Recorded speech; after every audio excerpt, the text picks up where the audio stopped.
Welcome back, everybody, to the Phightins Phinal, a Phillies post-game show here on the Edge of Philly Sports. Your boy MattyB on the call, and there you go, man. A walk-off dramatic win by the Phillies in the 11th inning as they take the Braves down 4-3 tonight. Or is it 4-3? 3-2. 3-2, taking 3 out of 4, and now putting a 7-game differential between the two of them in the standings. And you could not have asked for a better ending to this series. You also could not have asked for a better ending to the 13-game gauntlet that the Phillies had to go through Kansas City, Houston, and Atlanta, handling their business tonight and seemingly now in complete control of their playoff and NL East destiny. And we got a lot to talk about tonight about this game because there's some negatives that I want to share with you because if you cannot properly execute a bunt as a Major League Baseball player, what are you doing in the major leagues? But there's a lot more positives, obviously, to talk about. So let me remind everybody that this program is brought to you by the great folks over at Sherry's Tickets, Philly Sports Trips, Dolan's, and Cherry Injury Law. So 3-2 is your final tonight. Phillies win it in 11. They came back from a 2-0 deficit. Aaron Nola was not filthy Aaron Nola. He was not playoff Aaron Nola. Everything was up. Everything was in the zone. He got victimized once again by a home run. 24 home runs Aaron Nola has now given up on the season. You can't have that. He pitched well, but he did not pitch anything like he did the last time out. Again, everything was up. Nothing broke. Nothing was breaking down. All his stuff was up. All his stuff was in. And all his stuff was in the zone. And I'm surprised they actually survived with just giving up 2 runs. Put the Phillies down early, but the Phillies fought their way back. Tied it at some key relief pitching there at the end of the game. Matt Strahm worked himself into a jam and then worked himself right out of it. And what can you say about Estevez, man? 2 flawless innings in the extra frame. Kind of really, if you want to give the player of the game to Nick Castellanos, obviously, going, was it 2 for 5 tonight with 3 RBIs, but really counting for all the Philly offense to include the walk-off. But how can you not look at Estevez as a candidate for player of the game tonight when he basically, as I said, has been kind of up and down since he's gotten here, but tonight was lockdown as he really helped the Phillies get to the that bottom of the 11th. And as I said, we're going to talk a little bit more about all this stuff in depth. But here we go. Let's get into some of the comments. I need to know something from you, Eagles fan. How old are you? I'm starting to kind of wonder, did your parents know you're doing this? Do your parents know you're on this chat? How old are you, man? And then now we're going to walk it off. And then we're going to the 12th. Oh my God.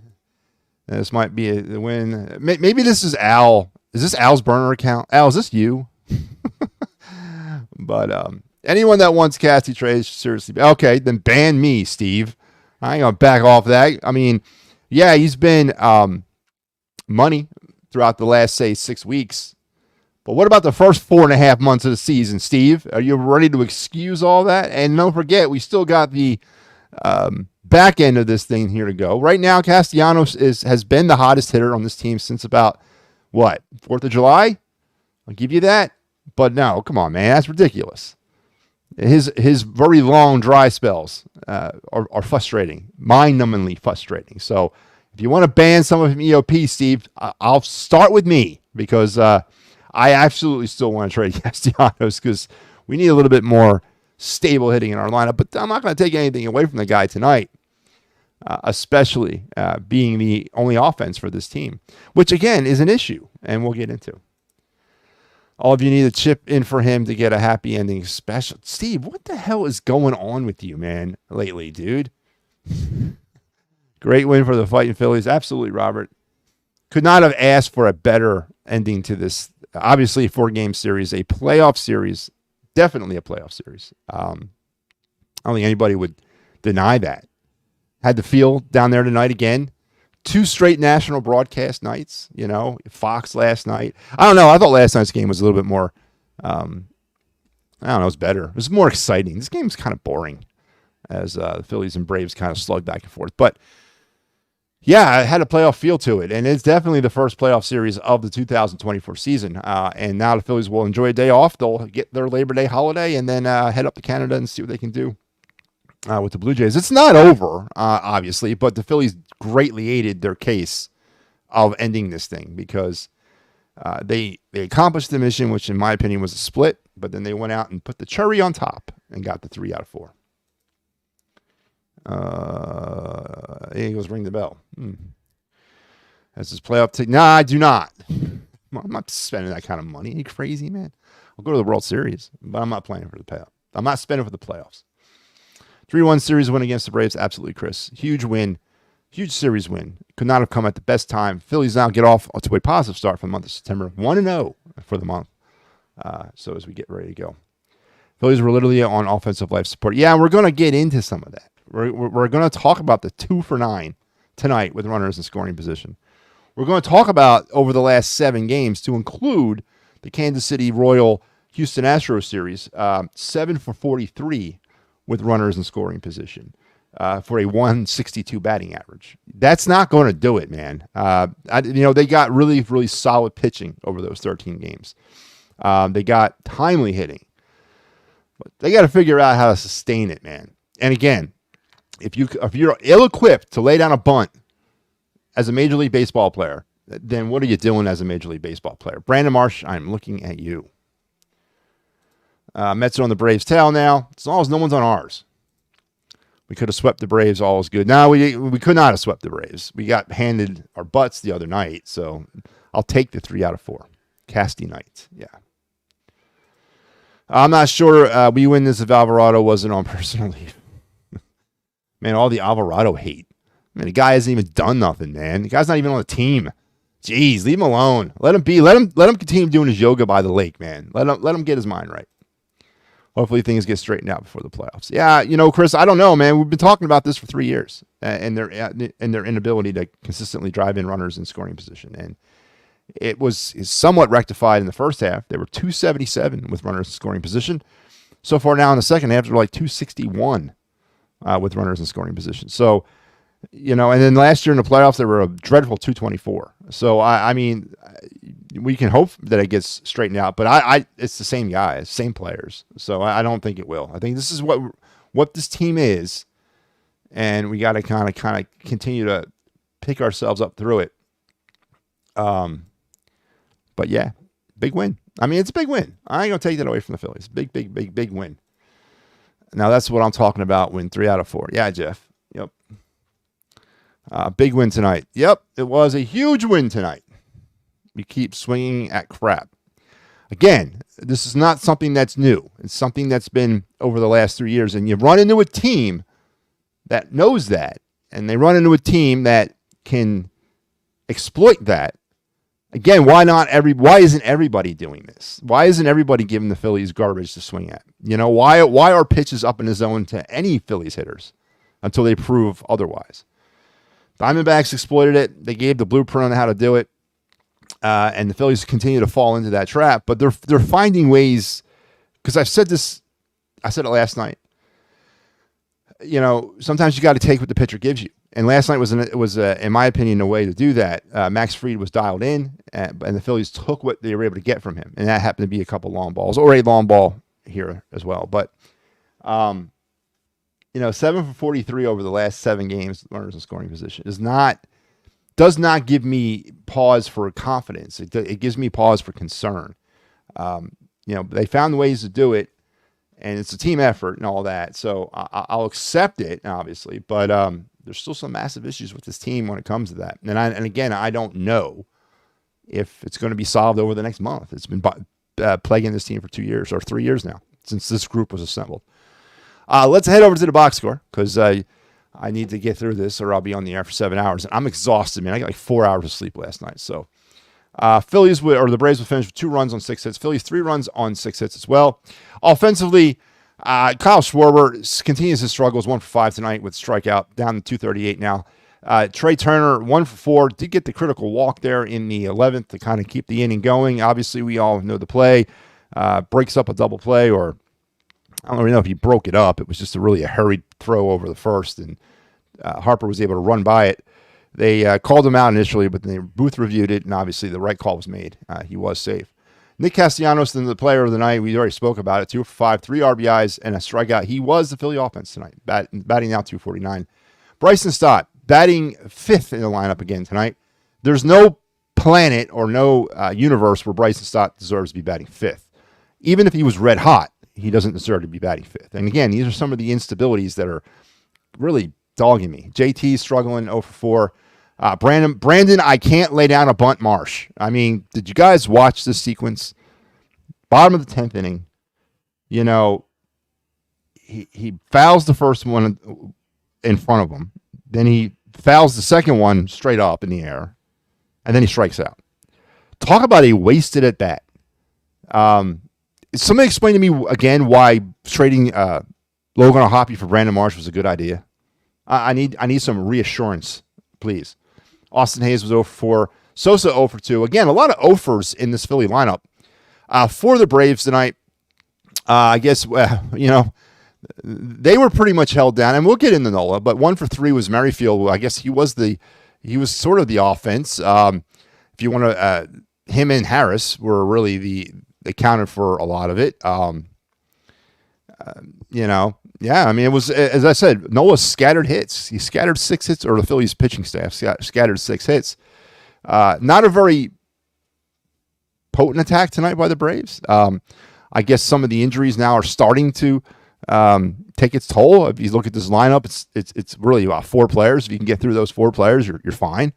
And maybe that veil has been lifted over this team now, and maybe they're going to kind of start playing like that. I don't know, but definitely, you know, when you got certain players that are just, you know, Whit Merrifield's sort of like turnaround of his season is a great news story. But I mean, when the chips are down, the hell's, you know, you don't want to turn him Whit Merrifield. That's just not the way it is. But right now the Braves are struggling, and maybe the injuries are finally taking their toll. Pitching wise, Nola was 6 labored innings. I'm going to say labored. He struck out 9, scattered only, gave up 4 hits, only 2 runs, 1 walk, 100 pitches through 6 innings. That to me is laboring. And again, everything was up. I was so optimistic from his last start, you know, where everything he was working down, he was working the corners, he's working the edges. Tonight it was up, over, and it's, you know, again, he should feel himself lucky to escape with only giving up 2 runs. Kerkering, Hoffman, Strom, and Estevez. Hoffman, Strom, and Estevez, obviously the story of the night here. You know, as I mentioned, Strom kind of worked himself into a jam and then worked himself out of it. And then Estevez, who rightfully gets the win. I'm going to say it. He gets the win tonight. 2 innings of just shut down baseball. 19 pitches to those 2 innings, and he struck out 2 along the way. So the right pitcher got the win for the Phillies. For the Braves, Schwallenbach went 5.5. Not as nasty and lethal as he was the last time against the Phillies, but, you know, up to the task. 5.5, 5 hits, 2 runs. They were earned. A walk and only 2 strikeouts, 82 pitches through 5 innings. Somebody, I don't know where I heard this. I heard this along the way at some point today. Today's a blur for me. I've been rolling since about 5:30 this morning. But I heard this, and it made me kind of pause to laugh. Somebody said that the Phillies do better once they see somebody a second time. What crazy-ass excuse is that? I've never heard something so asinine in my entire life. You know, Schwallenbach, the last time he faced the Phillies, was locked down. Tonight he wasn't as locked down, but he was still very effective. What the hell? They're better when they see the player the second time? Asinine, man. I don't remember where I heard it from, but it just an asinine take on that. Lee, Johnson, Jimenez, Iglesias, Bummer, and Holmes, who Bummer gets the loss tonight, by the way. And there you have it. There's your pitching wrap-up. Batting or other team statistics, the Phillies grounded yet into another double play. That's now 2 games in a row. They left 7 on base, 2 for 9 with runners in scoring position. They had 1 stolen base. The Braves left 9 on base. They were 0 for 10 with runners in scoring position. Grounded into 1 double play of their own, and no stolen bases. Scoring summary, Michael Harris, who had himself the catch of the year last night, follows that up with a home run in the third inning. They kind of get things rolling. Nola's 24th surrendered home run in 2024. That is not good. 1-0 Braves, and then the Braves would extend the lead in the fourth when Merrifield would fielder's choice in Olsen to make it 2-0. Castellanos would get the Phillies rolling in the sixth when he doubles Harper and Turner in, tying things up at 2. And then, of course, Castellanos with the big hit in the 11th inning, knocking in Cody Clemens, who's fresh up from his September call-up. And there you have Phillies winning tonight 4-3 or 3-2. 7-game lead now in the NL East. As, you know, is it time to throw dirt over the Brave grave? I don't know. But definitely, you could not ask for a better ending to this series. But yeah, but I do want to talk about one particular inning, and this was frustrating for me. Again, this is sort of indicative of what the Phillies have been dealing with all season, but here we go. Bottom of the ninth inning, right? Bottom of the ninth. We get a runner on Harper, right? Castellanos then strikes out. Stott then grounds into a fielder's choice, moving Harper's out at second. And then JT strikes out as well to end the game, end the ninth inning. And then JT comes back up in the 10th inning and then pretty much comes up short again. Listen, I'm not trying to pull like massive negativity out of this, but something's got to give with the core of this team. Something's got to give with the players that are supposed to be here to drive in runs. Something that's got to give with players that are supposed to be here to facilitate offense. It's just not happening all around. I'm tired of oh, well, the bottom of the lineup is coming up big, and, you know, we've been saying that all season. When are the players who are getting paid to be offensive powerhouses? Because until they do, all this is great. They're not winning a World Series until we can rely on JT, Schwarber, Harper, Castellanos on a night-to-night basis. Until we can rely on them to come through when they're supposed to come through and be what they're supposed to be, we're not winning a World Series, and it's frustrating. Because the Edmundo Sosas of the world, the Cody Clemenses of the world, the Austin Hayeses of the world, they're not going to carry you to a world championship. We need players that are here to do that. And it's uber frustrating every night after night after night. It's just like, oh, well, no, the core of the lineup didn't do anything, but the bottom of the lineup did. Who cares, man? Where the hell are the players that are supposed to do what they're supposed to do for this team? But tonight, again, Castellanos stepped up. 3 RBIs, accounting for all the offense. So, wow, I have no idea where I'm at on this thing. Woo-hoo! Man, what did you guys do to me here? Okay, we'll start with this. Have I already done this one? We could have swept the Braves. Yeah, I already did that one. Casty, I already did that one.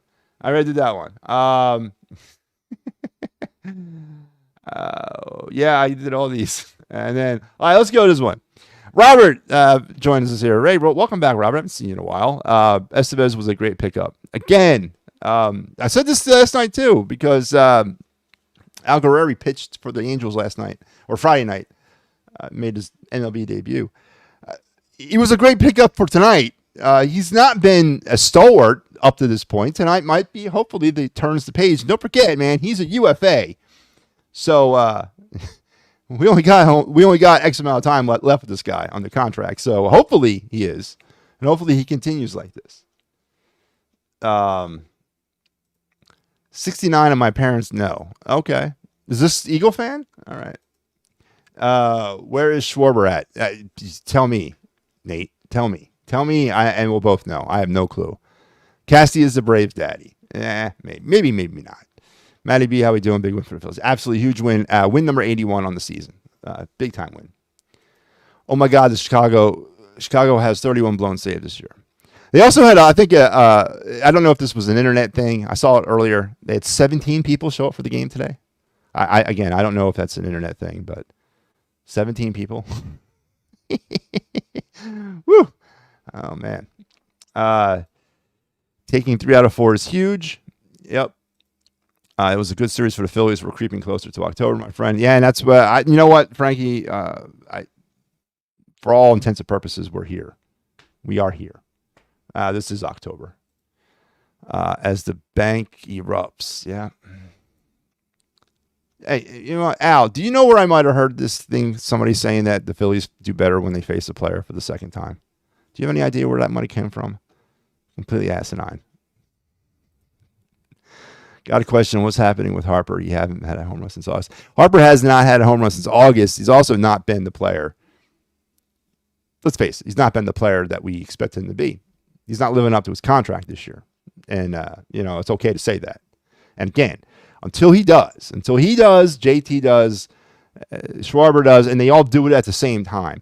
Turner, they all do it at the same time. We're not winning a World Series. Again, all this is great, but there's still problems with this. There's still issues. 7 for 43 over the last 7 games of runners in scoring position. It's pathetic. It's pathetic. But they found a way to win. But in October, it's a whole other animal, right? And right now, if you're asking me, and I'm I'm not trying to be the Debbie Downer here, but the crystal ball is telling me it's going to be a lot of the same stuff as we saw last year, with this team. Hopefully not, but I don't know. Well, this is what a game. Yeah, Linda, it was a great game, great series for the Phillies. They needed it. They needed it in a big way. And again, they needed the last 13 games to work out well for them, and they did. They did a lot better in those 13 than they did in the 22 prior to that, which was really, really tight and tough to watch. But absolutely great. A great series and a great win for the Phillies. Both the Brewers and Dodgers lost today. Yeah, I don't really have much credence anymore in looking for the best record of the National League. I want to win the division and let the dice let the dice fall where they may. I'm not putting an expectation on our postseason place. I really don't care about that. I want to win the division, right? I'm not necessarily sure if I want the first round bye or not, but I want a division. They hung up that silly Robin Egg Blue wild card flag at the bank at the beginning of the year. I want to get a real flag. Guess I don't know, a divisional flag. I don't know. Jordan says Harper's got a bad elbow and wrist. Yeah, but he told everybody, don't worry, I'll be okay for October. I don't know what that means. Is he a doctor now? He's got one of those magical injuries that'll heal in October? Iglesias' slider was very hard biting tonight. It was, and again, I understand that the Phillies up there are struggling, and they're gonna have to deal with stuff like this, but I don't know, man. This was frustrating to watch. Yeah. I mentioned it already, Wayne. If you cannot lay down a bunt, he didn't come close. He didn't come close to laying it down, man. And then he strikes out. Our Phillies got to stop swinging at Crawford. His team is going to bounce out. Yeah. That it's a known fact. Bullpen is doing his thing. Yep. They did their thing. And so did, again, I'm critical on Nola, but listen, he did enough. It was frustrating because we've seen this before with Nola, right? When he hangs stuff, when he's up in the zone, by the time they come through the lineup the second or third time, they've figured him out and they're launching things. Thank God tonight it was only 1 home run, and he only gave up 2 runs total. So take a victory from that. But Nola's a lot more effective when he's working down in the zone, way down in the zone, and he's on the corners. When he's hanging things over the plate, it's typically a recipe for disaster. But tonight, thankfully, luck was on our side, and it didn't happen that way. Hope he's healthy come October. Yeah. Is that what we're blaming it now? Is that what we're going to blame it on? His wrist and elbow now? Is that what dogged him all season? Somebody plays spotty small ball or a home run on slide. Yeah, Robert, we do. And until they find a way to balance that. Again, these are things that we already know. And why can't the team figure them out? If we know them, why is the team not figuring it out? Harper's just playing through it. Yeah. Because he's such a gamer, man. He's a gamer. Harper's the man. And I've completely lost my spot here. Jeez Louise. All right. Listen, let's head back to the show. And because we got a lot to do tonight. Tonight's Sunday, man. And then we got some down on the Phillies farm to get into. We're getting close to the end of the season in the minor leagues. Matter of fact, we've already come to the end of one team's season, or actually 2 teams now. But we're going to get to the down on the Phillies farm report here in a minute, but let's talk some Broad Street bottom line. So let's do the Broad Street bottom line and let this thing flow from there.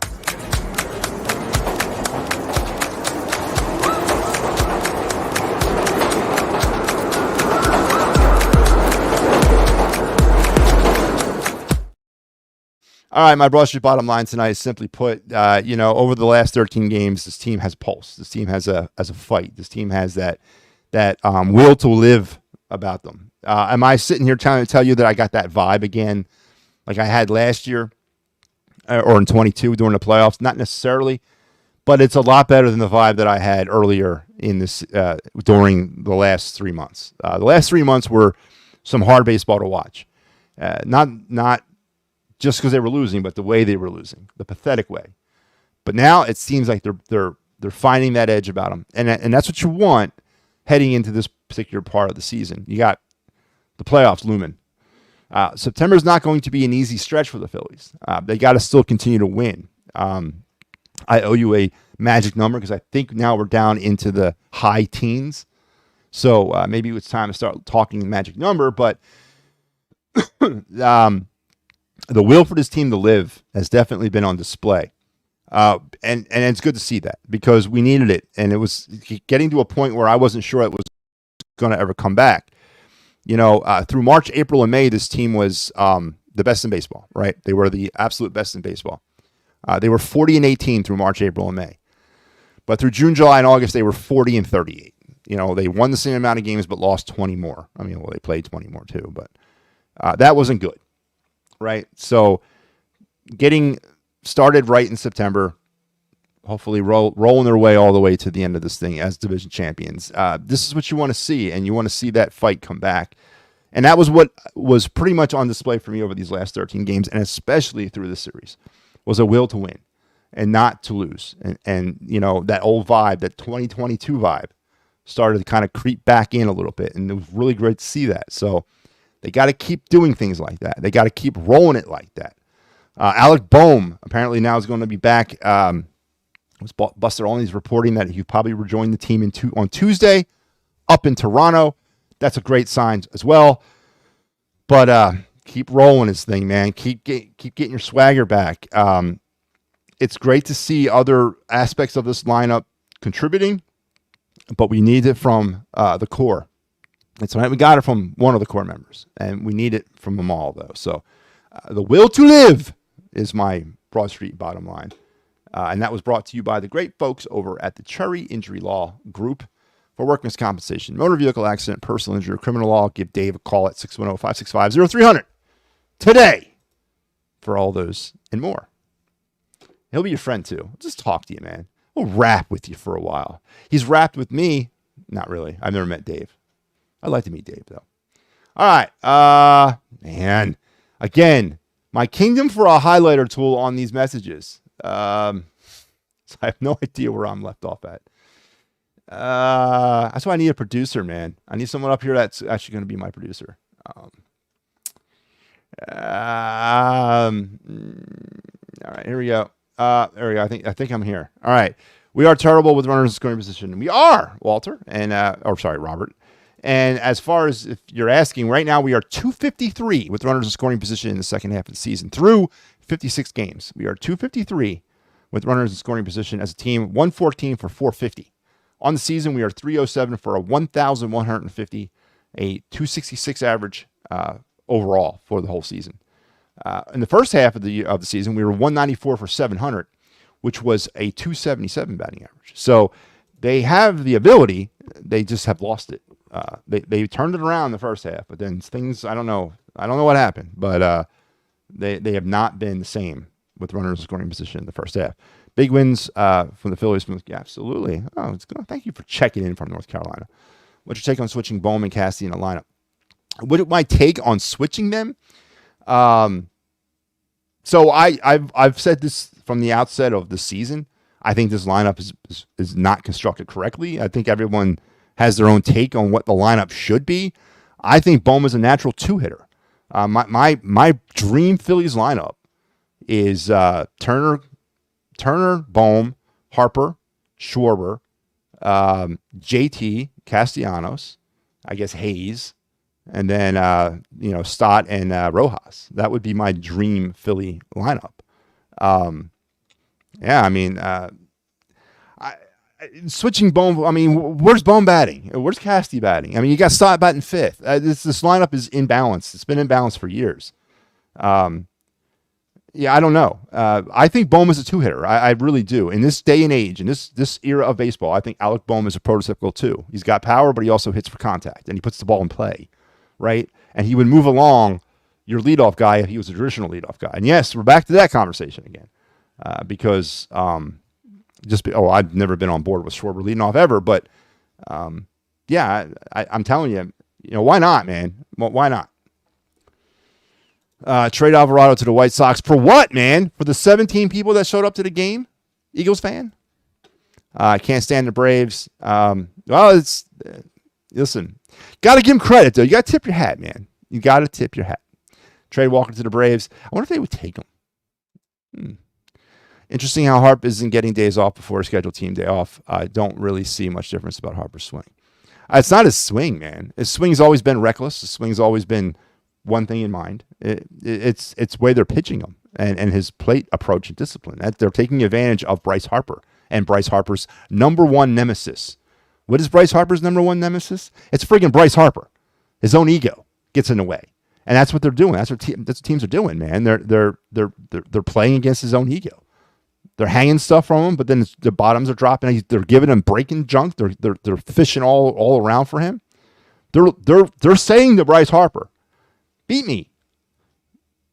And Bryce Harper isn't. So as soon as Bryce Harper masters Bryce Harper, we should be okay. Attaboy. If we're going to win a World Series this year, Alvarado must be involved. A contributor. Banks is just a long dude at most. Wow, we're putting all the eggs on Alvarado now to be the contributor for the World Series. What about offensively?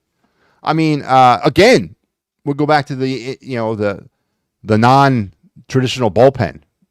Once again, we'll probably rear its ugly head here soon, but we need a closer. I mean, I get it. Alvarado needs to be part of that. He's got massive, high velocity type stuff when it's working. I don't know, man.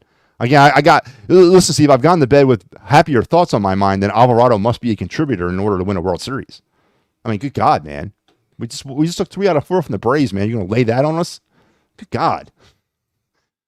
They need to sit Harper for a while for his wrist and elbow to get better and get him ready for October. We still got a race here, Robert. I don't know, man. If you're going to sit Harper, who are you going to play him for? They exhausted their call-ups on Cody Clemens and Tyler Phillips, who, by the way, last night was asked, what are the pitching matchups in Toronto? Well, Tyler Phillips will go on Tuesday against Chris Bassett. Last night it was TBD against Chris Bassett. So Tyler Phillips will get that start. How about them Phightins? Yep, Walter. Absolutely. Bryce Harper and Brandon Marsh suck. I'll give you Brandon Marsh sucks. And, he'll always, for me, be labeled as the guy they sent Logan O'Hoppe for. Again, Dave Dombrowski signing Taijuan Walker and trading for Brandon Marsh. Quite work out, did it? Marsh pushed the bat like a little leaguer in a second bunt attempt. It was not a pretty look at it. It was a terrible look at it. And first of all, I would not have had him bunt in the second time. I would have called it off after seeing that first bunt where he bounced it around on the plate and was lucky he didn't roll fair.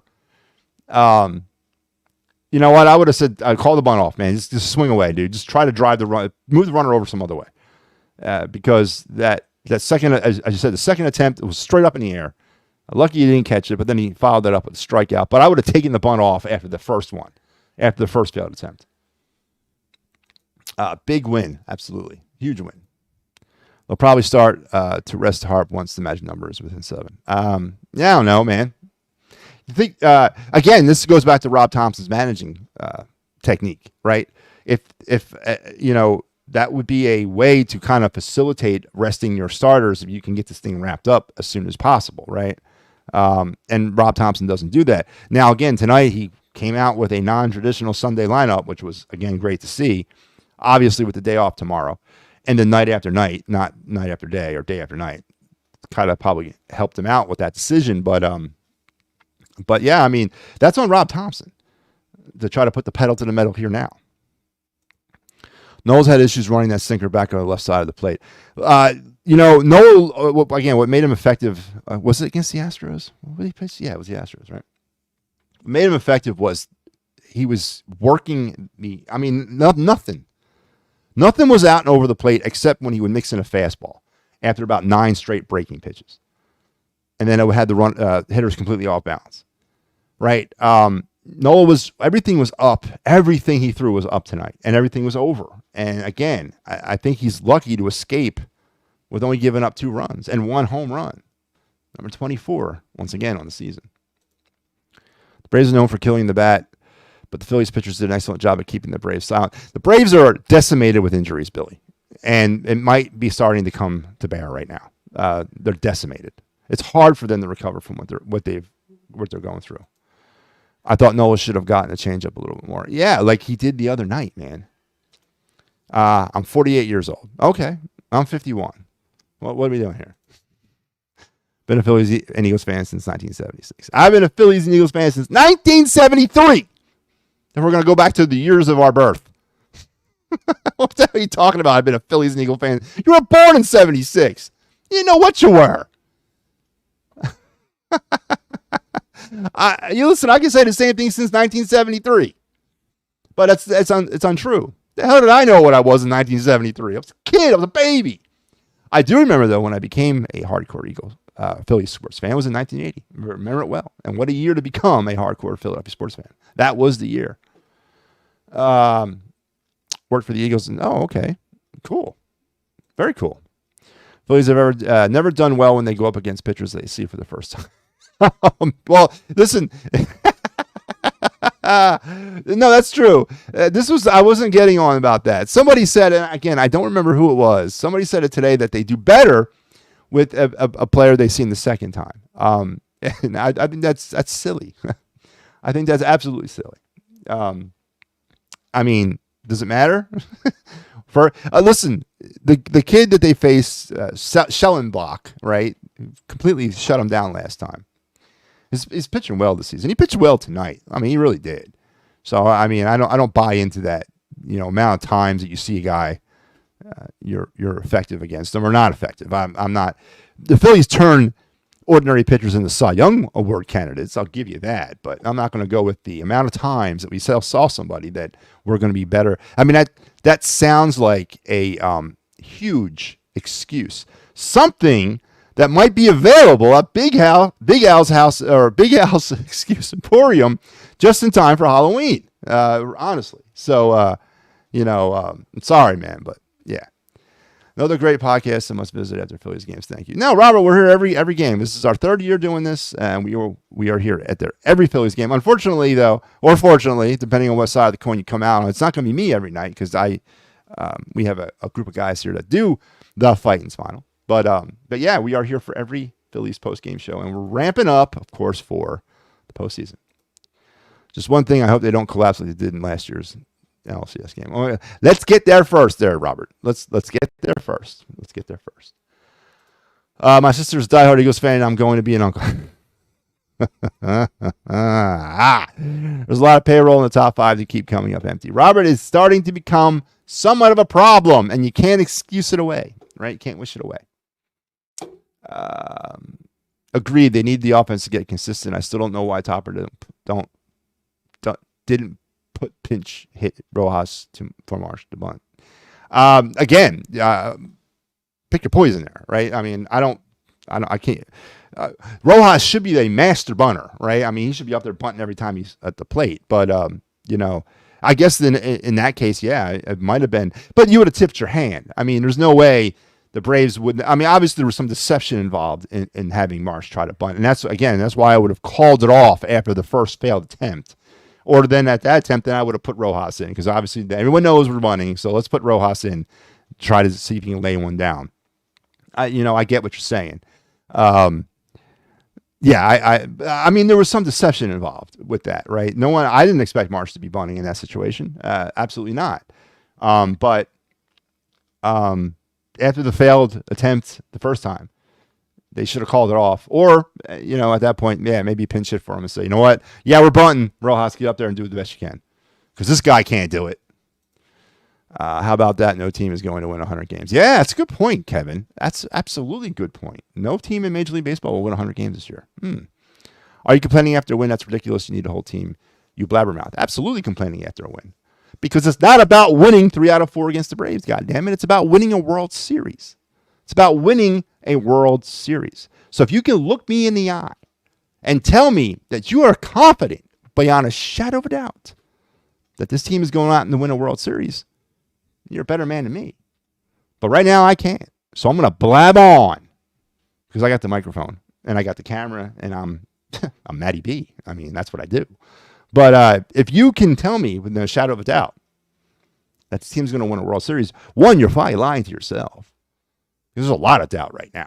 They're playing well. I'll give you that. They're doing what they got to do. But it's not about winning 3 out of 4 from the Braves. It's about winning the whole damn thing. Well, technically there's one team that lost 100. Yeah. And that number is growing daily. Again, I saw that they had 17 people attend that game. I don't know if that's internet isms, but that's what I saw. What's your take on switching Bone for Cassie in the lineup? I told you, I don't have really a take on that because the lineup to me is not correct. It's never been correct. It's not. They're both streaky hitters. At one point, Bowman or Castellanos should have been batting 8th. I don't have a take on it. I have a take on what I think the lineup should be, which is never going to be that. I told you, Bohm is a prototypical number 2 hitter. So switching Bohm for Casty is not what I'm saying. Switch Bohm or Bohm for freaking Turner. I guess that's what I'm saying. The Braves are a tough team. The Phillies always struggle with them, but this was an important win. It was a huge win. Huge. The Phillies don't do rallies when it comes to scoring runs. They manage to score 3 to 5 in an inning, and that only big innings that they have in that game. Yeah, it's very frustrating. I work for a Chicago company. Dude on my team was one of the so that is correct, Steve. 17 people showed up for today's White Sox game. You know, I would go. Man, if I was a kid living in the south side of Chicago, right? They're the South Siders, right? Yeah, the Cubs are North Side. I'd be going. Because you go and you buy a standing room only ticket. Hell, are they even charging anymore? But you buy a standing room only or GA ticket. Is anyone going to stop you from going right down to the friggin' right down the field level? No one's going to stop you. I mean, the ushers are probably drunk by the second inning, right? No one cares. Listen, they're not going to be terrible forever, right? So take advantage of it, Chicago White Sox fans. Take advantage of free seats, good, free, cheap seats at New Comiskey Park. I know it's not called that anymore, but take advantage of it. 2 out hits by Turner, Harper, Castellanos scored the first 2 runs. Aren't they the heart of the? Yeah, they absolutely are. But have we been seeing this on a consistent basis night after night after night? My point is the great news stories of the bottom of the lineup. And I'm not taking away from tonight's game, right? They were sporadic with their hitting, all right? They were 1 for 9 or 2 for 9 with runners in scoring position. Let's look at this thing holistically. And the big picture of all of this is the heart of this lineup. The $33 million players, the players that are getting paid buku money, have not been coming through together. It's always like, this guy's hot, this guy ain't. These 2 guys are hot, this guy ain't. Rojas is hot, Harper ain't. It's never been relied upon by everybody to be hot at the same time. And I'm telling you, in order to win a World Series, if you're going to rely on Edmundo Sosa and you're going to rely on Rojas to do it, then we're not winning a World Series. It's got to be those guys. It's got to be the guys who are here to do it. And it's time to be critical of that because they're doing it sporadically. Everybody needs to come on and start rowing in the same direction. That's all I'm trying to say. Again, it's right there in front of everyone to see. Can they turn it around? We'll see. They've somewhat turned it around. I told you they got a pulse. We'll love to know the odds of me knowing someone at that game. Anybody want to go to Chicago? Go check out. I mean, what's the White Sox rest of their season like? Are they playing anybody good? Are they playing the Yankees? I mean, we'll go out there and check out a Yankee game. Cheap. This team reminds me of the 93 Phillies, the way they find a way to win. Yeah, I mean, there's some ways of that. I believe the 93 Phillies had a better personality than this team does at this point. We'll see. We'll see. We'll see. 81 wins. It's pretty good. Keep winning series as they win the division. Yes, they do. You definitely won't want the first round bye. You definitely want the first round bye. Do you? Or are you a proponent of the first round bye curse, right? The curse that has befallen the the Dodgers and the Braves the last 2 seasons. Now, I need to remind everybody that since the NL or Major League Baseball extended or expanded their playoff format, the 6th seed in the NL East has been the representative in the World Series the last 2 years, the 22 and 23 seasons. I mean, they didn't have a first round bye and they ran the table. There is something to that. Baseball is one of the more streakier sports, and that the rhythm is definitely, and a momentum is a huge thing in baseball. So there's a school of thought that I'm kind of, and with this team especially, I don't want them sitting a week. And does anybody feel comfortable with them sitting a week and not doing anything? No. No, everyone's going to lose everything, and they're not going to have time to get it all back. So there's a school of thought out there that, you know what, be damned. Fall down into the wild card and play this and run this table like they did in 22. Next is the Blue Jays. For some reason, they struggle with them as well. They got to start hitting better and stop swinging at jump pitches. Yeah, then it's off to Miami. So interesting little road trip here. Toronto and then Miami. Does it have letdown written all over it? Hopefully not. These are winnable series.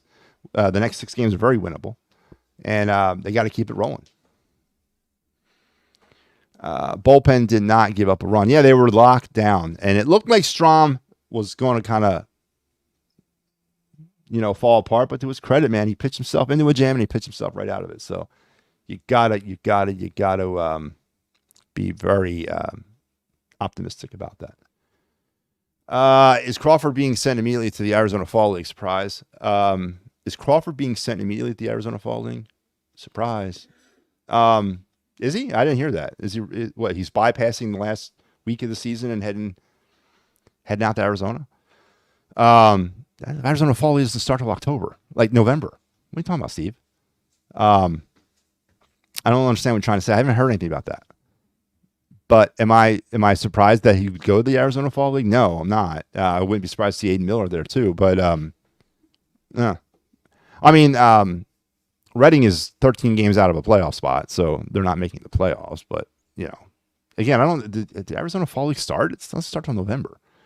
D-backs may not be an underdog this year. No, they're not, man, and they're not, and they're looming out there. Time to wrap it up. Getting to be past your bedtime. Yeah, Nina Benarchek. Okay, I don't know who you are, Nina, but stay off my stream. I'm just glad the D-backs beat the Dodgers. Oh, they did. So they took 3 out of 4 from them, or they will. Yeah, they've taken the first 3. They play them tomorrow too. Looking for the sweep, huh? All right, let's head back over and let's go through the scores. We're running late here, and I still got to do the down on the farm segment. But let's talk some baseball scores. Go around the baseball.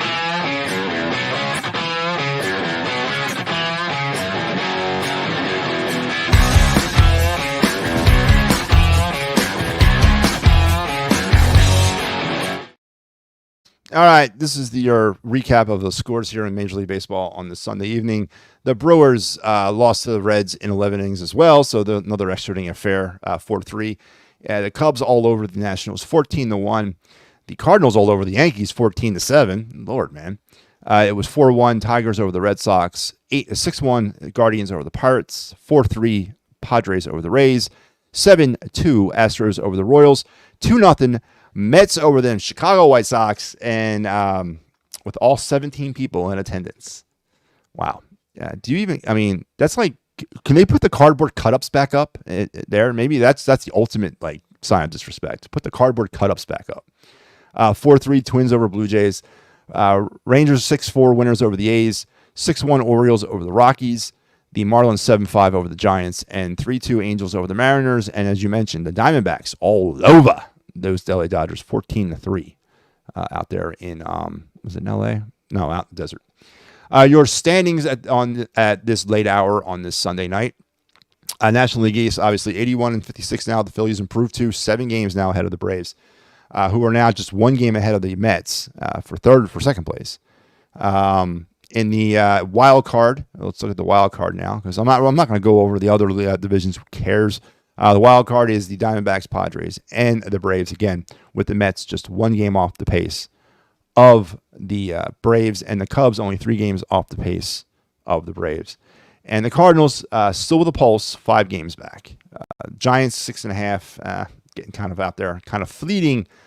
And just one note in the American League wild card race, which I think is pretty interesting. I mentioned this earlier in the week, but the Detroit Tigers now just 5 games back of the Royals for the final wild card spot in the American League. As Detroit, the feel-good comeback story of the year, just 5 games out heading into September. Meaningful baseball in Motown in September is always a good thing. And your night around the bases here on the Edge of Philly Sports was brought to you by not the MLB draft. Brought to you by Dolan's down there at 24 East Sellers Ave in Ridley Park for Quizzo, music, great times, and memorabilia giveaways. Head down to Dolan's today and tell everybody I said, hey. I mean, you can do that, but people don't know me in Dolan's, so tell them that EOP sent you. All right, let's get now to my favorite part of the week. This is where we go around the Phillies farm. It's called Down on the Phillies Farm. We're going to go through the minor leagues. The force, we're not going to go 5. We do 5, but the FCL Phillies finished play about a month ago. So we're not going to talk about them anymore. They didn't make the playoffs down there in the complex league. So we're not going to talk rookie leagues, but we are getting to the home stretch of the minor league season. So let's head on down now on that Phillies farm. Our first stop is Clearwater to Low A. That season has completed. Today was the final day. The Clearwater Threshers will face off against the St. Lucie Mets in the divisional playoffs starting, I think, on Wednesday. And they will face them 2 rounds. It's a divisional round, and then it's a East versus West for the championship. So the Threshers did make it into the playoffs on the heels of a 43-23 first half showing. They were 18-38 in the second half, but you have to win one of the 2 halves of your league or your division in order to qualify, and the Threshers did that in the first half. So they're moving on into the playoffs, and your player of the week, wrapping up the regular season, was Sterling Caba, the shortstop, 3 games, 15 at-bats, 3 hits, 2 runs, no homers or no RBIs. Very uninspiring line, but yeah, he was the best. The best. Your pitcher of the week was Tristan Garrett.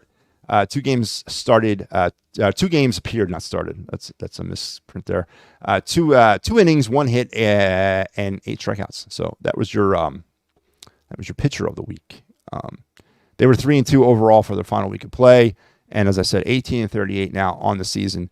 Next week, or when the playoffs for them are over with, and next week when the rest of as soon as everything is done, we'll go back through and recap your players of the year at every level. But right now, congratulations to the Clearwater Threshers as they're moving on into the Florida State League playoffs as they will battle the Port St. Lucie Mets in the first round.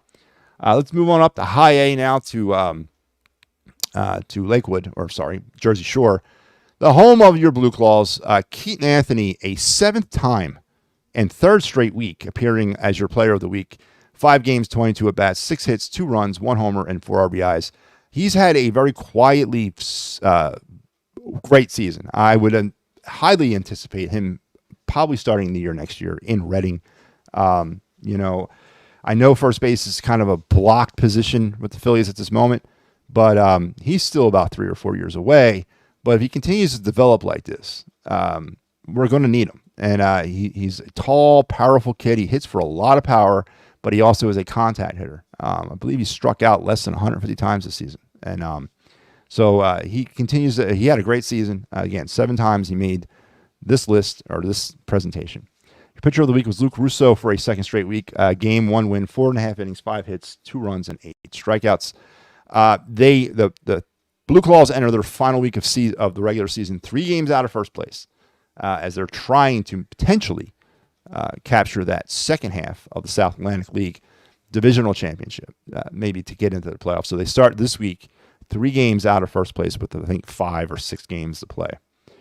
They were 4-2 last week overall, and then they were 32-27 so far in the second half. Moving on now to Reading. They are not going on into the playoffs. They'll start their final week of the season 13 games out of first place. So they're not moving on. They did not win their first half. So Reading will finish their season at the end of the week. But Otto Kemp, for a second straight week, appears here on this list. 5 games, 20 at-bats, 4 hits, 2 runs, a homer, and 3 RBIs.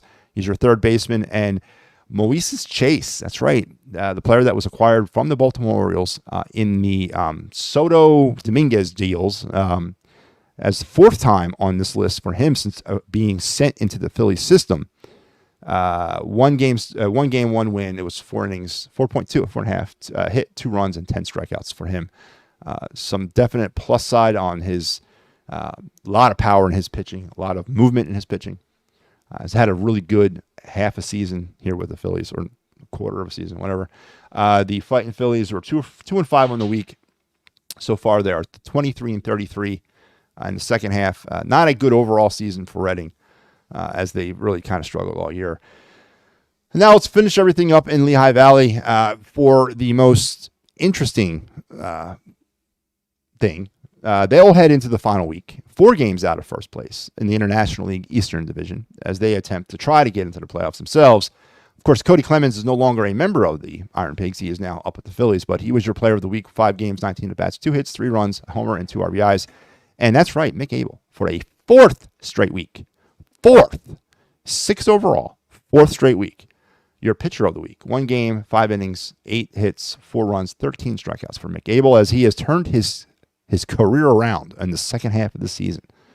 Has definitely turned the corner. Now, what you're going to do with him going forward, I expect him to be a very pivotal person, a person to keep an eye on this coming spring in Clearwater. He's got to be given an opportunity to make the staff. We're going to potentially need him as a number 5, depending on what the Phillies are going to do with that number 5 in the offseason. Are they going to go out in the free agent market, or are they going to potentially try to fill it with a former number 1 overall draft pick, or first round, not number 1 overall, first round draft pick? Mick Abel will be entering his 6th year in the Philly organization next season.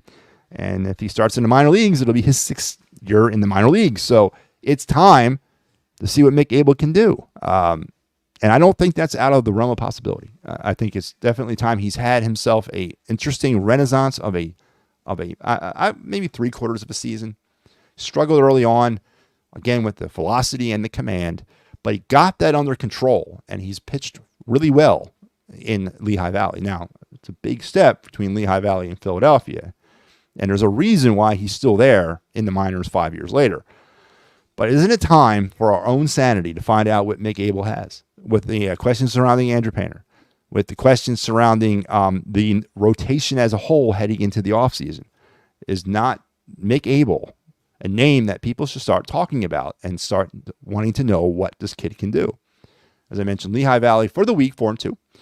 On the second half of the season are 28-26, 4 games out of first place heading into the final week of the season. So they're going to make a push. Again, 6 games remaining. They have, 2 games to play with here. Maybe make a push to get into the playoffs. But there you go. That is your round or down on the Phillies farm segment. Presented by me and the good folks over at Philly Sports Trips. If you want to travel like the pros, you want to travel with like-minded individuals to your favorite Philadelphia sports road destinations, look no further than Philly Sports Trips. They got you covered with all kinds of trips. This is the next, banner one on October 20th, heading to MetLife Stadium for the return of Saquon Barkley to New York. And then, head over there, and EOP is going to get a bus. I don't know what that's going to look like or what that nightmare is all about, but if you actually want to travel with the members of the Edge of Philly Sports, minus me, I will not be in attendance. Or maybe that actually makes you want to go, but head over to Philly Sports Trips, head over, fill out the little application on it, and then put down in the bottom, there's a place to do that where you can request the EOP bus. And then when you're done with that and you want to attend some great local stuff, head over to Sherry's Tickets. For sports, concerts, and theater tickets, great prices, no hidden fees. What you see is what you pay. Family owned and operated since 1946. Enter the promo code EOP10 and save an additional 10% at Sherry's Tickets. So you have no excuse for not going to games. All right, let's finish this up. And again, I've completely lost myself. Why explain? You got to remind me what we're talking about. 3 series in a row we win. Absolutely. Send an email to Topper about your lineup idea. It would serve the team well. I've been talking about that lineup for years. Matter of fact, it's the lineup that I play with the Phillies on the show. That's right, on the video game. That's my lineup. It's exactly my lineup. Except the pitcher. I have the show 21, so it's still nationally still using pitchers. So I actually had to play Kyle Schwarber in left field, unfortunately, but he's still batting fourth, and he won MVP last year, and he hit 81 home runs. So, yeah, maybe it could imitate life. Bryson Stott and Brandon Marsh suck. Again, I'll give you Brandon Marsh. Bryson Stott might be just what Bryson Stott is, really. A bottom of the order kind of guy, above average defender, somebody that can hold down the reins at second base until a better option comes around, or potentially develop into his own type of player. But he is definitely not Chase Utley reincarnated. And thank God we're not talking about that anymore. Phillies have the second best record in Major League Baseball. First in my heart, but doesn't matter anymore. Missed it. It matters about winning the division. In my opinion, I don't care where they finish with the first best record in baseball, 15th best, whatever record gets us to the division championship. That's all I really care about. How many Eagles stay as long as I can remember? How about that one? How many Eagles stay as long as I can remember? How about that one? What the hell does that mean? What does that mean? Phillies fan from 1972. All right. Indians fever tops Dallas Wings. Indiana fever top. We're talking about the WNBA. Come on now. Caitlin Clark with 28 points, 12 assists in a hot league. If you say so. I've not watched one single second of WNBA basketball in my entire life. Not one. Doesn't help that Philadelphia doesn't have a team, but no. I mean, if anybody is interested to know that the Indiana Fever beat the Dallas Wings and Caitlin Clark went off with 28 points and 12 assists. Good for her. I remember doing that when the Phillies were bad, but the cheapest take it to go where you want sometimes didn't play for the tickets. Isn't that pretty cool, man? I mean, again, take advantage of it, man.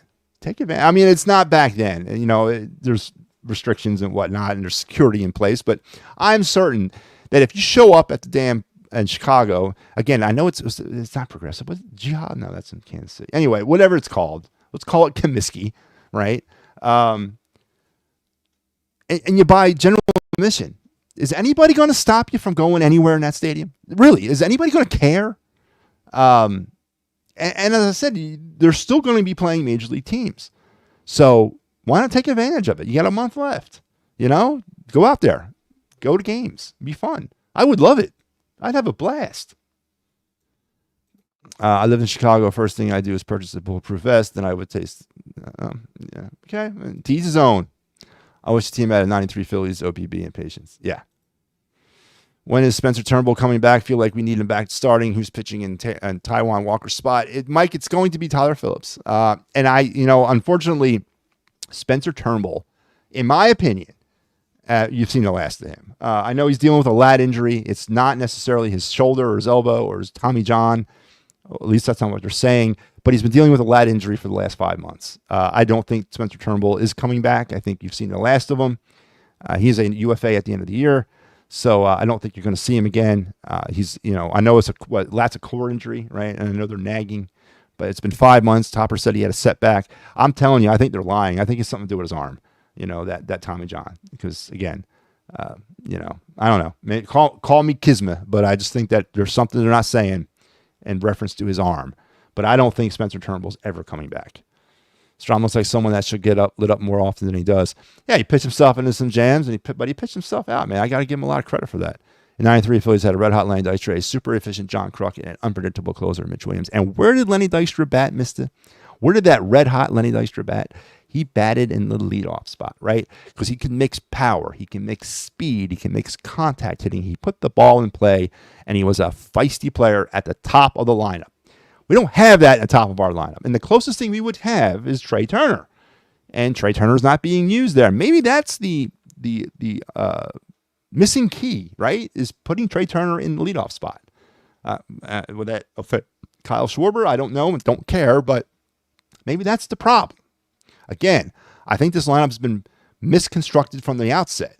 Players are batting in and out of, take for example, what is Bryson Stott on any plane of existence batting fifth in anybody's lineup. Has baseball fallen that much? Is analytics running the show that much that you would put Bryson? I would never, out of principle, never put Bryson Stott batting fifth. Never. But that's where the Phillies have him batting, or they had him batting there tonight. And he's batted there throughout the season. So, again, we could talk 93 all you want. Go back to 80, 83. It ain't going to change the way the Phillies lineup is constructed today. 81 win is a winning season. That's a good point, Stalwart. So the Phillies tonight have officially clinched a 500 or better season. So third straight, right? They didn't finish over 521, did they? No. I fizzled down the stretch, didn't they? What did they do in 21? Yeah, I don't remember that. I think they were like right under 500. Or no, they were a 500 team, I think. That's right. Good point, Stalwart. Look at that, man. Bringing in the content. I was just endowering if Crawford would be sent to Arizona Fall after the year was over to the surprise of a team. I don't think it would be a surprise. That'd be pretty cool. I think he should go. And again, I mentioned Mick Abel as being a vital part of the Philly conversation in spring training in 2025. Justin Crawford better be a vital part too, because they need a center fielder, and they're going to have to either go through free agency to find one, or they're going to have to rely on, maybe he's the answer. So Justin Crawford should get a huge look at Phillies camp this year, along with Mick Abel and along with Andrew Painters, depending on where he's at in his recovery. So a lot of questions. Now, do you not send him to the Arizona Fall League because you don't want to overwork the guy, because knowing that he might be, maybe there's bigger and better things in mind for him or in store for him in 2025. It was kind of a bugaboo that, he didn't get the call up at all this season, but yet, Johan Rojas, who got called up last year from AA, mind you, never played AAA until this year. He got called up last year. Why not Justin Crawford? Obviously, it's probably because of a bigger pitcher in mind with him. But he should be another player that should be talked about a lot next spring down there in Clearwater. The line you heard was Al this morning on our show. Yeah. No, I know, Mike. I'm being facetious. Yeah. There's an aisle 4 of of Big Al's Excuse Emporium. Yeah, we do better after we see a player or a pitcher one time. I feel like Sterling Cabo, while very talented, is overvalued by a good number of pundits. Yeah, but he's young. He's young. Low A. Should probably be, maybe probably start the season back at low A. There's no rush at his spot, the shortstop. That's a logjam position right now between Aiden Miller and Trey Turner. That's a big time logjam. So Sterling Caba might actually be a trade candidate here probably in the next couple trade deadlines. I wouldn't be surprised. Phillies are pretty talented, stocked with shortstops throughout the system. You never have too many of them. And he's a little undersized right now, but he's still kind of growing into himself. You know what I mean? It's hard for me to make a judgment of a player at low A. It really is. But I hear you. Phillies have to go 19-6 in September to win 100 games. It could happen. Yeah, but again, if it doesn't take me 100 wins to win the division, I don't care about 100 wins. I just want to win a division. I don't really care if it takes me, if it was 82. Let's do that. Keaton Anthony looks like he's a short 2025 September call-up, if you ask me. Yeah, I mean, listen, we got to look at Keaton Anthony at a higher level. And then, is he a shoe-in next year to kind of start the season at a higher level? Yeah, I mean, why not, right? Yeah, I mean, he could probably start at Reading. I wouldn't be surprised that he did. Yeah, we'll see. But he's got the tools, man. And he's a first baseman. Not a converted first baseman, a first baseman. Chase seems more like a bad back-end pen guy. He makes the MLB. Yeah. A lot of velocity, a lot of movement in the stuff. And it's been very good since arriving here. Has anyone in the organization mentioned anything about Abel as a pen guy? Not unlike Hoffman became in finding himself. He's also a first rounder. Listen, Steve, whatever pathway there is for Mick Abel to get to the major leagues, I'd love to know what the philosophy around him is. What are his coaches saying? He's struggled, And I think a lot of the times, or throughout the most of his career, he was promoted higher up because he was a first rounder, not necessarily because he was ready for the next level, but they were kind of not rushing him through the system, but, pushing him through. Now that he got to Reading, once he got to Reading, things kind of changed, right? Now he's facing somewhat major league talent. Now when he goes to AAA, he's absolutely facing, major league talent or potential major league talent at the cusp. And he struggled in Reading, and he struggled in Lehigh, but he found himself at some point earlier this summer, and he's pitched really well. Now, what their take on all that is, and how much frustrating he was to watch in the years prior to this, again, I'd have to look at his coach sheets, his evaluations, talk to his pitching coaches, and all that.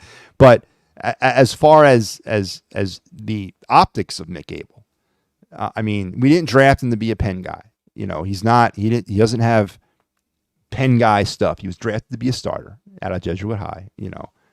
The starting pitching factory of the Pacific Northwest. And I'm not saying that it's something out of the realm of possibility, but with a spot open at that fifth spot, at that potential fifth place in the rotation next year, why not give it to him? Andrew Painter, for all you Andrew Painter fans out there, in my opinion, is not going to be even sniffing Philadelphia till about July, August of 2025. He's, when they clear him to throw, he's going to have to go through rehab assignments, probably through just about every level of the minor leagues again. And then, land in Lehigh and maybe do 3 or 4 or 5 starts there before determining whether he can move on. Again, at the minimum, he's not going to be pitching for the Phillies until July or August next year. And that's at the minimum, barring any setbacks, barring any changes in his velocity or changing in his pitching approach due to the injury. So he's out of the question, at least for 2025. 2026 maybe, but 2025, he's out of the early season equation. So why not give Mick Abel a chance? We're going to need a fifth starter. I know there's justification on bringing Taijuan Walker back purely out of the fact that he's signed, and Dave Dombrowski doesn't want to look like a fool by, signing the wrong guy. But obviously, him in the rotation doesn't seem to work. Maybe he stays in that long relief role, and then Mick Abel is given an opportunity to win that fifth starter. So that's kind of how I look at it. I'm not sexist. That's why I support the WNBA. Well, that has absolutely nothing to do with whether or not you're a sexist or not. That is completely ridiculous. I don't like it because it's not good basketball. I'm sorry. This is not. And no, it has nothing to do with who's playing it. This is not good. I don't watch the G League either. Am I anti-Gatorade? Am I a Gatoradeist? No, I love Gatorade. But I don't like the basketball. Good Lord, man. Really? The closest thing to 93 Lane Dykstra on his team is Bryce Harper, but he's not playing passionately enough. Absolutely. I agree. 2021, we had an 82. Yeah. 4 years in a row winning seasons. Absolutely. And it's gotten us nothing. Nothing. Yep, 2020 was a short season. Absolutely. Sorry. All right, we've gotten to the end of this. I've droned on long enough. I want to thank everybody for coming in. Good show tonight. Phillies obviously win. I forgot what we started talking about. 3-2 in extras. 3 out of 4 from the Braves. And all is right in the world, at least for tonight. And now we move on for a day off tomorrow on Toronto, on to Miami after that. And here is your lineup for the Toronto series. You see me back here on Tuesday night. I got you for the first game, and then Sal will be back on with you on Wednesday. Short 2-game series before they head down to Miami to play the Marlins in another somewhat critical NL East battle for them as they continue now into September, the final month of the year. And now they have a 7-game lead. They put themselves in a good position heading into this final month. How far they can take that and what they can do with it, we'll see. But until we talk again, there's a couple more comments here. Do I have to... what's in store with Covey? I don't know. Dylan Covey, yeah, he's been on the IL all season. I have no clue what's going on with him. No idea. Totally lost, forgot about him. Yeah, he's been on the IL all year. I have no clue what's going on with him. Never mind on XO Verify. Don't worry. Don't want Nina getting out. The hell with Nina. Nina doesn't run my life. All right. Listen, everybody. Yeah, I got to go. No, you guys take care. Have a good night. Enjoy the Real Labor Day holiday. We'll talk again on Tuesday night. We got a bunch of shows. There's a graphic out. I didn't grab it. So you know what we got coming up on the lineup. You guys pretty much know the deal. We got obviously a big week of Philadelphia sports this week, as it is every week. But I'll be back actually with my show tomorrow night. So you'll be seeing me tomorrow at 7. And then the Phightins final on Tuesday. So until we talk again, everybody, enjoy your Labor Day and good night. Phillies win 7 games now ahead in the NL East. Things are good.